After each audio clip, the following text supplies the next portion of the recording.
시간 오늘 하나님의 말씀은 신약성경 디모데후서 2장 1절로 13절까지 말씀입니다. 내 아들아, 그러므로 너는 그리스도 예수 안에 있는 은혜 가운데서 강하고 또 내가 많은 증인 앞에서 내게 들은 바를 충성된 사람들에게 부탁하라. 그들이 또 다른 사람들을 가르칠 수 있으리라. 너는 그리스도 예수의 좋은 병사로 나와 함께 고난을 받으라. 병사로 복무하는 자는 자기 생활에 얽매이는 자가 하나도 없나니 이는 병사로 모집한 자를 기쁘게 하려 함이라. 경기하는 자가 법대로 경기하지 아니하면 승리자의 관을 얻지 못할 것이며 수고하는 농부가 곡식을 먼저 맞는 것이 마땅하니라. 내가 말하는 것을 생각해보라. 주께서 범사에 내게 총명을 주시리라. 내가 전한 복음대로 다윗의 씨로 죽은 자 가운데서 다시 살아나신 예수 그리스도를 기억하라. 복음으로 말미암아 내가 죄인과 같이 매이는 데까지 고난을 받았으나 하나님의 말씀은 매이지 아니하니라. 그러므로 내가 택함 받은 자들을 위하여 모든 것을 참음은 그들도 그리스도 예수 안에 있는 구원을 영원한 영광과 함께 받게 하려 함이라. 미쁘다 이 말이요, 우리가 주와 함께 죽었으면 또한 함께 살 것이요, 참으면 또한 함께 왕노릇할 것이요, 우리가 주를 부인하면 주도 우리를 부인하실 것이라. 우리는 미쁨이 없을지라도 주는 항상 미쁘시니 자기를 부인하실 수 없으시리라. 아멘. 기도하겠습니다. 하나님의 은혜를 감사합니다. 주님께서 오늘도 우리에게 은혜를 베풀어 주시고 새벽을 깨우며 주님의 윤전에 나올 수 있도록 은혜 주신 것 진심으로 감사합니다. 하나님 아버지, 정말 이 시간도 주께서 우리에게 주시는 말씀에 귀를 기울이게 하시고 말씀을 마음에 새기며 말씀을 붙잡기에 부족함이 없도록 주님 인도하여 주옵소서. 다음 세대를 위해 기도하며 다음 세대의 문화 사역을 위해서 하나님 앞에 기도할 수 있게 하신 것 감사합니다. 비전 시작은구원 하나님께 드리는 손길들을 주님 기억하여 주시고 우리 소망의 교회가 우리 지역 사회에서 하나님 열방 가운데 하나님 주신 귀한 다음 세대를 위한 사역들을 감당하기에 부족함이 없도록 주님 인도하여 주옵소서. 이 시간도 주께서 우리 가운데 풍성한 은혜를 베푸실 줄로 믿고 예수님의 이름으로 간절히 기도합니다. 아멘. 함께 인사하겠습니다. 아시레 아시레.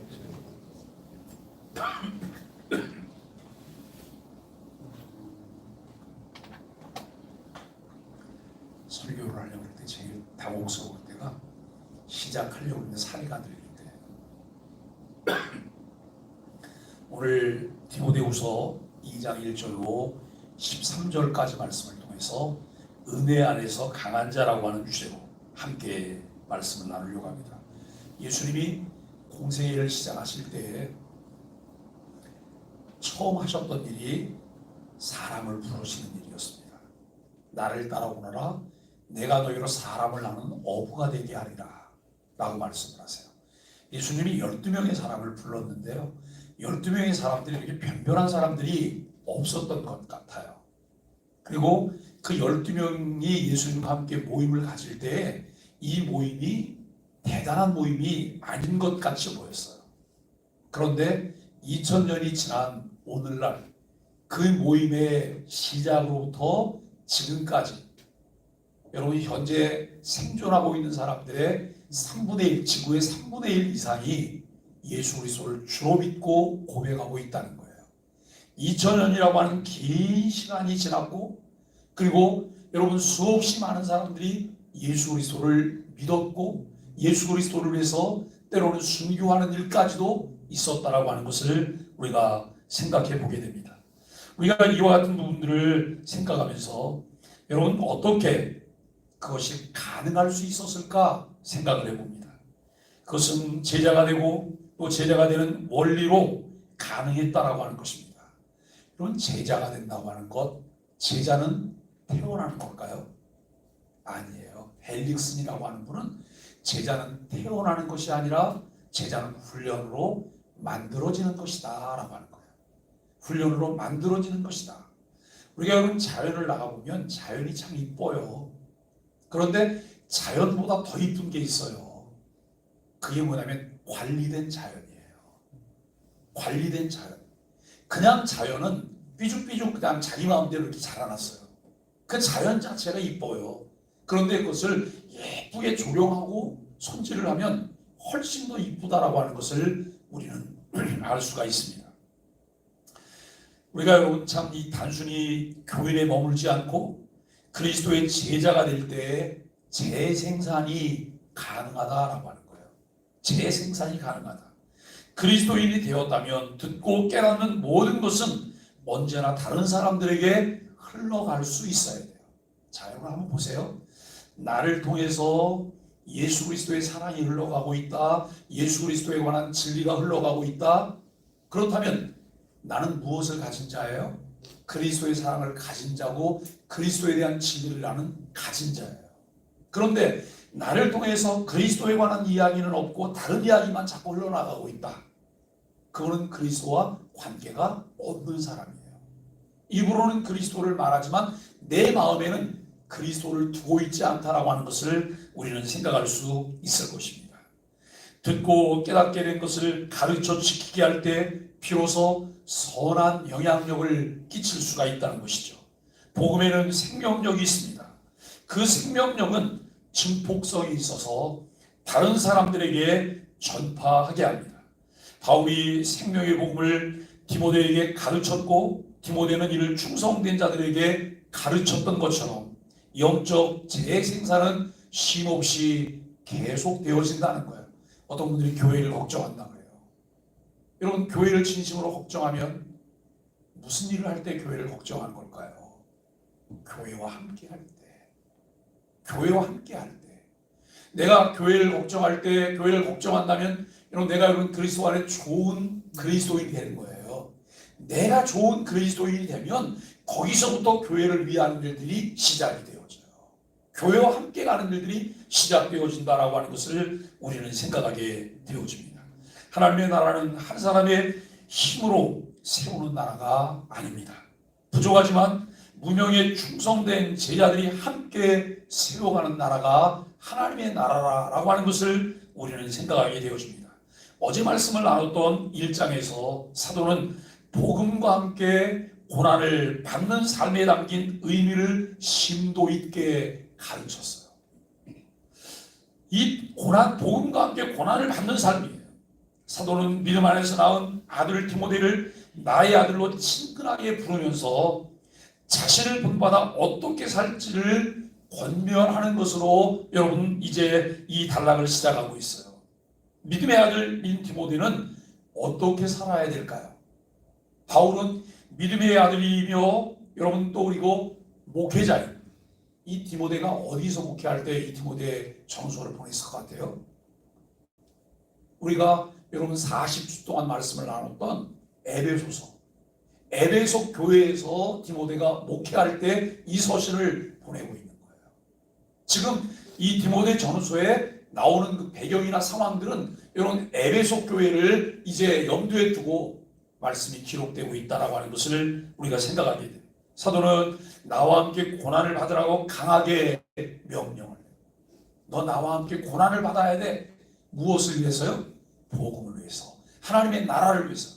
왜냐하면 그 일을 위하여 부름을 받았기 때문에 그렇다는 것입니다. 지금까지 짧은 본문 속에서 사도는 3번이나 고난에 대해 말하며 디모데에게 명령하고 있어요. 이 복음과 함께 고난을 받는 것은 에베소서에 남겨진 디모데 사역의 중심을 규정하고 있다라고 하는 것입니다. 복음과 함께 고난받는 것은 쉬운 일이 아니죠. 복음과 함께 고난을 받는 일, 교회와 함께 고난을 받는 일이 예수 그리스도의 복음의 가치가 이끄는 일이라고 하는 것을 생각해요. 우리 교회가 여러분 이야기하고 있는 모토가 2가지잖아요. 예수 그리스도의 복음의 가치가 이끄는 교회 공동체예요. 또 하나는 지역사회와 소통하며 사랑의 삶을 나누는 교회 공동체예요. 이 2가지 모토인데 정말 예수 그리스도의 복음의 가치가 이끄는 그 복음의 가치에 이끌려 사는 삶이 무엇일까요? 복음과 함께 고난받을 수 있는 거예요. 눈앞에 보이는 달콤함만 따라다니고 달콤함이 없을 때 돌아서는 것이 아니라 영원한 생명을 위해서 하나님의 나라를 위하여 나를 주님께 드릴 수 있어야 돼요.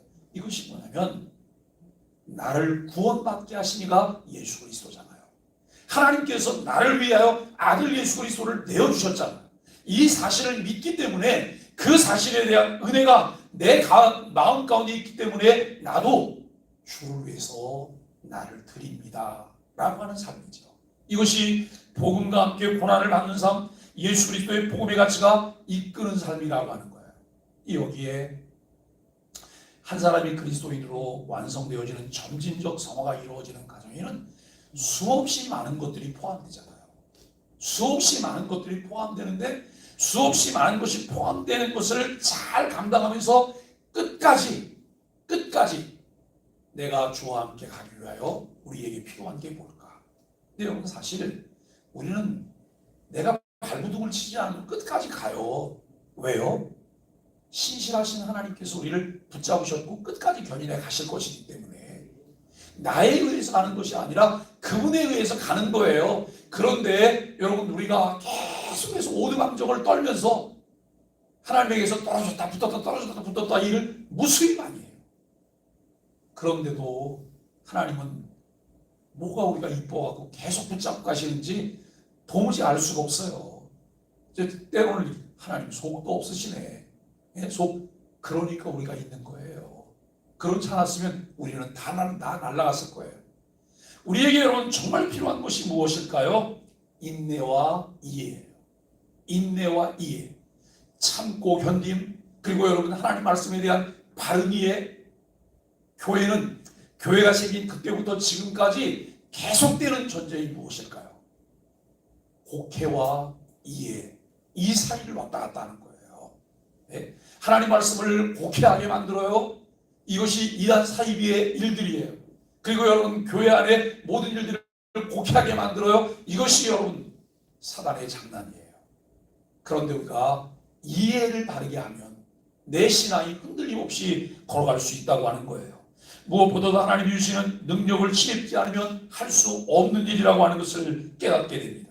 왜 은혜 안에서 강한 자가 되어야 하는지를 생각하게 하고 이 일을 위해서 어떤 값을 지불해야 되는지를 깨닫게 한다라고 하는 것입니다.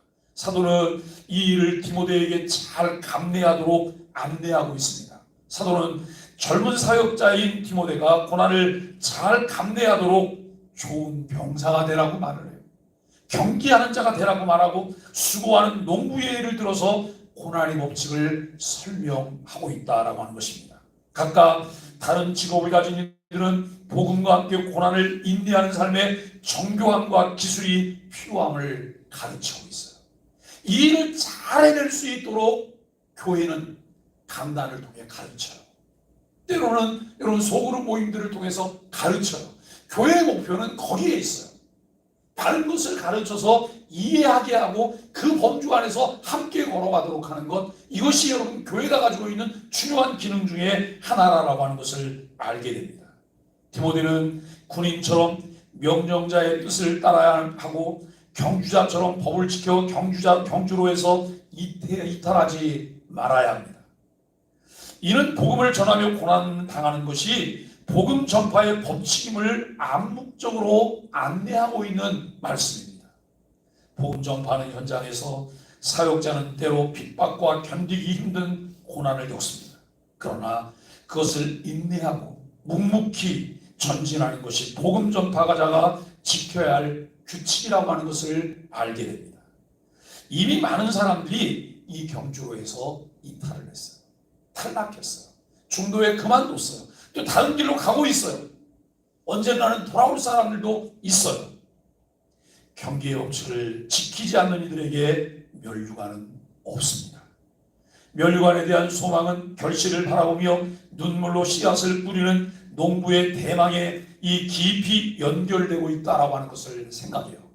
고난에 대한 사도의 권면 속에는 죽음을 감내하는 비장함이 내재되어 있다는 거예요. 여러분 바울 사도가 감옥에 갇혔어요. 옥중에서도 교회를 향해서 이렇게 말을 해요. 기뻐하라. 내가 다시 말하노니 기뻐하라. 항상 기뻐하라 그래요. 아니, 감옥에 갇혀있는 사람이 뭐가 기쁠 게 있어요?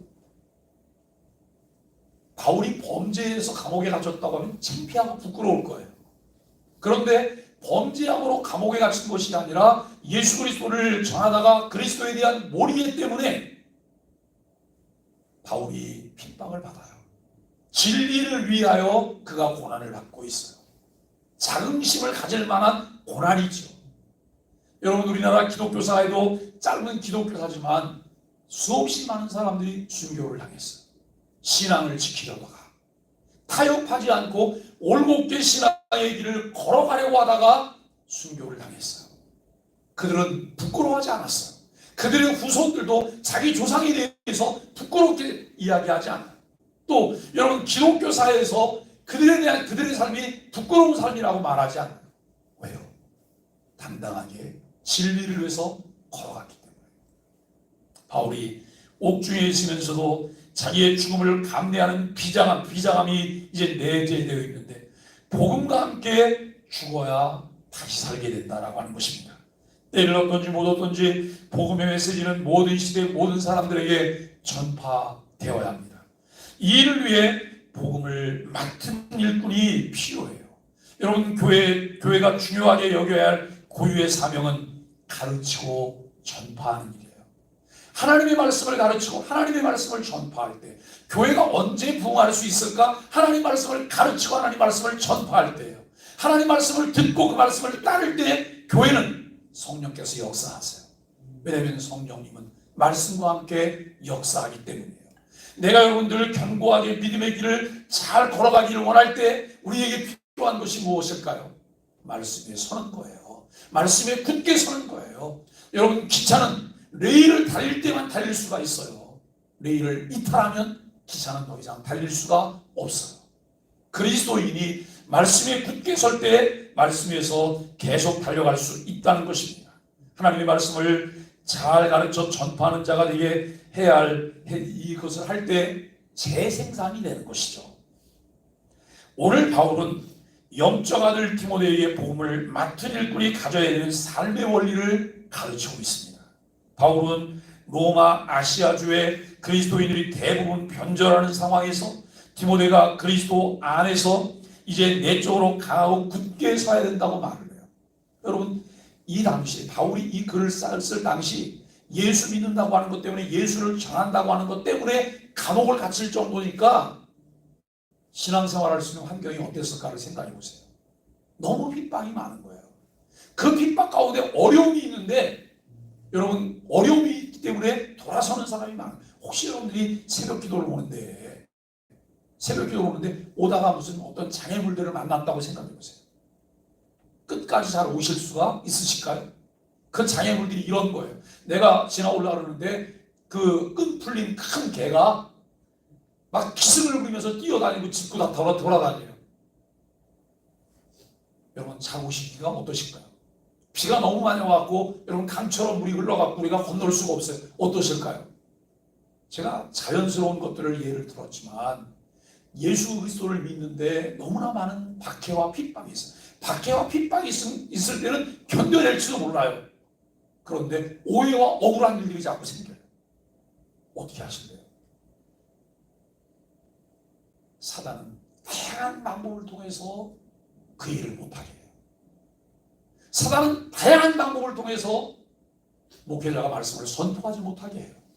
그 말씀이 다른 사람에게 들리지 않게 해요. 우리는 이 부분을 보면서 교회가 지켜내야 될 것이 무엇일까를 생각해 보게 됩니다. 복음사역의 자원을 자신의 기질이 아니라 그리스도의 은혜에서 찾아야 돼요. 목사님, 나는 성깔이 이래서, 나는 성질이 이래서, 성질머리가 못돼 먹어서. 못돼 먹은 것 갖고는 아무것도 할 수가 없어요. 못돼 먹은 성질이 그리스도의 복음으로 바뀌어질 때 그가 하나님의 신실한 그릇으로 쓰여질 수가 있어요. 여러분, 시도 때도 없이 질퍽거리는 사람들이 있어요. 교회가 견고해졌다, 든든해졌다, 목회자가 이제 목회를 할 만하다. 그때가 여러분 어느 때인지 아세요? 진리에 굳게 서서 흔들리지 않고 그 자리를 지켜내는 사람들이 점점 더 포진되어질 때 교회는 견고해지는 거예요. 늘 그 자리에 있어요. 늘 그 자리에서 한결같아요. 여러분 늘 그 자리에서 한결같은 사람들이 있을 때 또 다른 일들을 우리가 구상할 수가 있고 앞으로 전진할 수가 있는 거예요. 그런데 자리 지키니 안 돼요. 늘 그래서 땜빵을 해야 되는 거잖아요. 우리가 여러분 한번 생각해 보세요. 주일날 교회 오면서 이런 걱정을 해보신 적 있으세요? 오늘 목사님 교회 오실래나? 오늘 목사님 교회 오실까? 이런 걱정 해본 적 있으세요? 오늘 목사님 교회 시간 맞춰서 오실래나? 그런 걱정 해보게 된 적 있으세요? 아마 저와 함께 있는 동안은 그런 걱정 안 하셔도 될 거예요. 네? 그거는 정말 가장 기본적인 거잖아요. 근데 여러분 목회자는 주일날이면 그분 오늘 교회 오실까? 이런 생각을 할까요? 안 할까요? 그런 분들이 꽤 있잖아요. 네? 그런데 늘 고정적으로 어떤 역할을 맡은 이들에 대해서 그런 생각을 해야 된다면 그것처럼 서글픈 일이 어디 있겠어요. 사실 이런 교회가 든든하다, 교회가 그 역할을 늘 한결같이 잘 감당해주는 사람들이 있을 때 교회는 든든하게 세워지는 거예요. 기둥뿌리가, 제가 교회는 5개 기둥이 있다 그러잖아요. 5개가 건강하게 있어야 되는데 어느 날 보니까 기둥이 하나 없어졌어요. 어느 날 보니까 또 기둥이 5개가 와서 그 자리를 지키고 있어요. 여러분 이런다고 하면 불안해서 어떻게 보라겠어요. 우리가 정말 여러분 늘 그 자리를 잘 지켜내는 것이 필요해요. 또한 바울은 디모데에게 맡긴 복음의 진리를 충성된 사람들에게 맡겨서 다른 사람들을 가르치게 하라고 명령해요. 그러니까 여러분 디모데가 바울을 통해서 복음을 잘 받고 복음을 위해서 고난을 받을 뿐만 아니라 디모데가 뭘 해야 되냐면 디모데가 외할머니와 어머니를 통해서 바울을 통해서 복음을 가르침을 받았던 것처럼 바울도 다른 사람을, 이 디모데도 다른 사람을 가르치라는 거예요. 충성된 사람을 만들라는 거예요. 그래서 그 사람이 또 다른 사람을, 충성된 사람을 만들라는 거예요. 교회 역할은 이거잖아요. 교회가 원하는 것이 이거잖아요. 또 교회가 해야 될 일이 이 일이잖아요. 우리가 여러분, 내가 도둑놈인데 도둑놈 제자를 하나 양성한다고 생각해 보세요. 그래서 나보다 기술이 더 뛰어나야 돼, 나보다 더 걸리지 않아야 돼, 나보다 더 많은 것을 훔쳐와야 돼. 여러분 이렇게 가르친다고 한다면 세상이 어떻게 되겠습니까? 세상은 불행해지잖아요. 그게 아니고 하나님의 나라를 편만케 하기 위해서 제자 삼으라고 하는 말씀입니다. 올림픽 성화처럼 복음의 불을 세대를 거쳐 전달이 되어야 됩니다. 이 복음의 불길이 계속 타오르도록 복음의 유산을 충성된 자들에게 의탁해야 된다라고 하는 것이죠. 바울은 복음의 일꾼이 어떻게 사역을 해야 하는지 다음 3가지 비유를 들어 설명하고 있습니다. 첫째는 좋은 병사로 전심을 다해 훈련과 고난에 헌신해야 된다라고 하는 거예요. 자 여러분, 일반 교인과 교회 사역자는 또 다르잖아요. 그렇죠? 교회 사역자 그러니까 교회에서 녹을 먹고 있는 교육자들만 말해요? 아니에요. 우리 모두가 사역자예요. 우리 교육자들은 풀타임 사역자고 우리 모든 여러분 교우들은 이중직을 가진 사람들이라고 생각하시면 되는 거예요. 나는 내 직업을 가지고 나에게 맡겨주신 하나님의 일들을 내가 감당하는 사람이다. 그런데 그 일을 위해서 마치 병사처럼 좋은 병사가 되기 위해서 병사에게 필요한 것이 무엇일까요? 훈련이라고 하는 과정입니다. 잘 훈련을 받으면 훈련받은 것을 통해서 좋은 병사 역할을 할 수가 있다는 거예요. 결코 자기 생활에 얼매이지 않는 자인 것을 우리가 알게 돼요. 둘째, 좋은 운동선수로서 규칙대로 경기해야 될 것을 말하고, 셋째는 좋은 농부로서 열심히 수고해야 돼요. 우리는 희생과 헌신을 기피하는 이 시대 분위기 가운데 복음을 맡은 자로서 전심전력해야 된다는 거예요. 자, 교회에서 직분을 하나 맡았어요. 교회에서 어떤 봉사하는 일 하나 맡았어요. 내가 주를 위해서 인심 쓰는 거죠?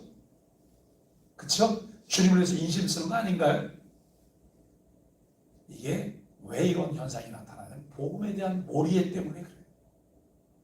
복음에 대한 이해가 없기 때문에 마치 내가 선심 쓰면 그러려면 뭘 하나 맡으면 꼭 담임 목사를 해서 뭘 해주는 것 같으니 저거 무슨 상관이 있어요? 예? 저거 무슨 상관이 있어요? 여러분 교회가 헌금하시면 담임 목사를 위해서 헌금해요? 저거 무슨 상관이 있어요? 가장 기본적인 이해부터 우리가 달라지지 않으면 신앙생활에 변화는 기대할 수가 없다는 거예요. 우리가 선심 쓰는 게 아니에요. 이미 받은 은혜가 감사해서 요만큼 눈곱만큼 지금 갖고 있는 거예요. 이것을 우리가 놓치면 늘 우리는 착각 속에 살아요. 정말 붙었다 떨어졌다 그러면서 언제 어디로 사라질지 모르는 여러분 참 바람에 나는 겨와 같은 모습이 우리들에게 나타날 수밖에 없다고 하는 것을 우리는 생각해요. 종교적 열심과 의무감만 남아있는 이들에게 희생과 헌신은 무거운 짐이며 고역처럼 생각이 되어집니다. 그러나 주께서 주신 은혜를 깨닫고 은혜 안에서 강건해진 그리스도인들은 종교적 열심이 아닌 은혜에 의해서 하나님의 열심을 내요. 그래서 여러분 바울은 디도서를 통해서 우리에게 이렇게 말을 해요. 신앙생활하고 헌신하는 삶을 살 때 자기 열심으로 하지 말라는 거예요. 하나님의 열심으로 하라는 거예요. 하나님의 열심으로 하라는 거예요. 세상과 나는 간도 없고 구속한 주만 바라볼 수 있는 사람이 하나님의 열심으로 헌신할 수 있다고 하는 것을 알게 돼요. 무거운 짐이나 여러분 고역이 아닌 정말 하나님과 함께 즐거움으로 사명을 이루기 위해 헌신하며 헌신하신 그리스도를 따라가는 그런 삶입니다. 바울은 디모데에게 복음을 이해하는 길을 7절에서 알려주고 있습니다. 바울이 전한 복음의 메시지를 주의 깊게 듣고 마음에 생각해야 된다라고 하는 거예요. 우리가 그럼 복음의 메시지를 주의 깊게 들어야 돼요. 마음에 생각해야 하는 거예요. 듣고 싶은 것만 듣고 싶은 대로 들으면 안 되는 거예요. 뭘 말하려고 하는지를 들어야 돼요. 제가 학교를 다닐 때 교수님 중에 아주 대표적인 두 분이 계신데요. 한 분은 들어오면서 출석도 안 불러요. 그냥 처음부터 들어오면서 강의 시작하세요. 그리고 나갈 때 주섬주섬 꾸리면서 여러분 그리고 시간 꽉 채워서 짐 싸들면서 나가면서 강의 끝내고 나가세요. 그분은 시험도 어렵지 않아요. 그런데 그분 수업 시간에 빠지는 사람이 한 사람도 없어요. 그분이 우리 교계에서 아주 유명한 김세현 박사라고 신약신학을 가르쳤던 털보 박사예요. 저는 저 수염을 왜 길고 다니는지 모르겠다고 늘 얘기했지만 여러분 털보 박사. 또 한 분은 아주 그분도 굉장히 권위 있는 유명한 분인데요. 그분은 아주 쥐잡듯이 잡아요. 딱 들어오면 출석을 불러요. 그럼 출석 부르는데 그냥 이름만 막 부르는 게 아니에요. 이름을 부르고 얼굴 한번 쳐다보고 이름 부르고 얼굴 한번 쳐다보고 그렇게 출석을 부르고 수업도 정말 깐깐하게 하시고 시험도 굉장히 어려워요. 그래서 시험 끝나고 나면 권총을 쏘는 사람이 많아요. 제시를 봐야 되는 거죠. 근데 저는 그분하고 제가 거의 한 10학기 정도를 공부를 했어요. 10학기 공부하면서 그분이 원하는 시험 답 경향을 제가 알고 있어요. 어떤 친구들은 길게 막 써요. 길게 쓴다고 점수 안 줘요. 그분이 원하는 포인트만 딱 쓰면 점수가 나와요. 우리가 여러분 신앙생활하면서 중요한 것이 이 부분이에요. 성경이 우리에게 들려주려고 하는 것을 들어야 된다는 거예요. 그리고 성경이 가르쳐주는 대로 우리가 걸어가야 되는 거잖아요. 오늘 바울은 그 부분을 말해요. 이것은 인간적인 노력과 연구와 훈련이 필요하다라고 하는 것을 우리는 알게 되어져요. 그리고 주님이 범사의 지혜와 총명을 주셔야 하는데 이는 하나님의 조명하시는 은혜를 말하고 있어요. 매 순간마다 성령님을 통해 우리 가운데 조명하여 주옵소서. 스포트라이트를 비추듯이 내 마음까지 말씀을 비춰주옵소서라고 하는 이 부분이 필요해요. 우리는 복음을 깊이 이해하기 위해 생각하고 묵상해야 돼요. 아울러 기도하며 하나님의 은혜를 구해야 합니다. 바울은 복음을 받은 일꾼이 가져야 될 믿음을 강조합니다. 먼저 예수 그리스도를 기억하라고 8절에서 말씀하고 있습니다. 예수님은 왕이신 구원자가 고난과 죽음을 통해 생명과 부활의 영광에 이르렀다고 하는 것을 삶을 통해서 우리에게 보여주셨습니다. 복음을 전하다가 만나는 어려운 일들을 피하고 싶을 때 우리가 무엇을 해야 될까요? 주저앉아야 될까요? 도망가야 될까요? 다 같이 한번 따라해 주세요. 예수님을 깊이 생각하자. 예수님을 깊이 생각하셔야 돼요. 예수님을 바라보셔야 돼요. 그분을 내가 따라가야 돼요. 그때 우리는 그 단계를 넘어설 수 있고 조금 더 우리가 성장하고 성숙할 수 있음을 알게 되어져요. 하나님 아버지의 뜻을 이루기 위해 오래 참으셨으며 부활의 영광을 바라보며 십자가의 고난을 이겨내셨습니다. 믿음의 눈으로 결과물을 바라볼 수 없다면 과정 중에 어려움을 이겨낼 수가 없습니다. 믿음은 바라는 것들이 실상이라 그래요. 보지 못하는 것들의 증거예요. 믿음의 눈으로 바라볼 수 없다면 우리는 그 길을 걸어갈 수 없어요. 매일 여러분 파산된 것만 바라보는 사람은요 힘을 낼 수가 없어요. 그런데 저 어려움 너머에 주께서 주시는 승리의 깃발이 있는 것을 바라볼 때 우리는 그 길을 힘있게 걸어갈 수가 있는 거예요. 저와 여러분들이 그렇게 사실 수 있게 되기를 바랍니다. 죽음만이 생명에 이르는 통로일 뿐만 아니라 고난만이 영광에 이르는 길임을 주님이 보여주셨기 때문입니다. 이어서 바울은 9절 10절을 통해서 자신의 경험을 들려주며 믿음을 강조하고 있습니다. 그 자신도 복음을 위해서 고난을 피하지 않았습니다. 그는 자기가 고난당함으로써 선택받은 자들이 구원을 얻고 영원한 영광을 장차 누릴 것을 확신하고 있습니다. 복음을 위해 겪는 고난은 결코 실패가 아닙니다. 비록 바닥에 떨어져도 복음을 통해 주시는 구원과 영광을 바라보십시오. 바울은 이제 모든 신자에게 공통적으로 적용되는 원리를 11절 13절에서 강조하고 있습니다. 신자들이 주님을 위해 참고 견딤으로 주님의 죽음에 참여한다면 하늘에서 주님과 함께 생명을 누리고 주님의 통치에 참여하게 됩니다. 그러나 믿음이 없어 그리스도를 부인하면 주님도 우리를 부인하실 것이라고 말합니다. 하나님은 언제나 궁율과 심판의 약속대로 행하시는 분이기에 우리는 신실한 믿음으로 복음을 받고 인내하며 복음을 전하는 일에 전념해야 합니다. 복음을 맡은 사람은 기꺼이 역경을 견디고 훈련에 임하며 수고를 감당해야 합니다.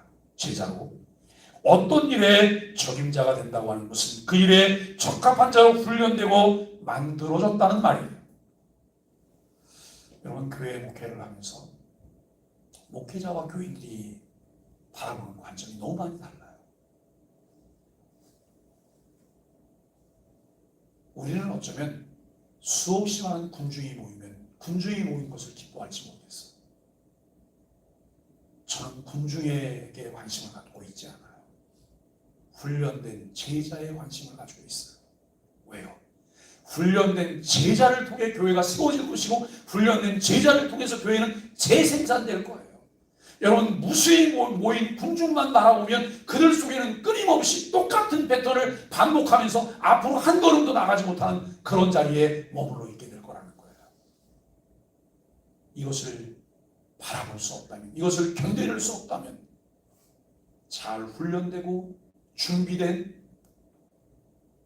효과적인 재생산을 이루는 교회를 기대할 수가 없어요.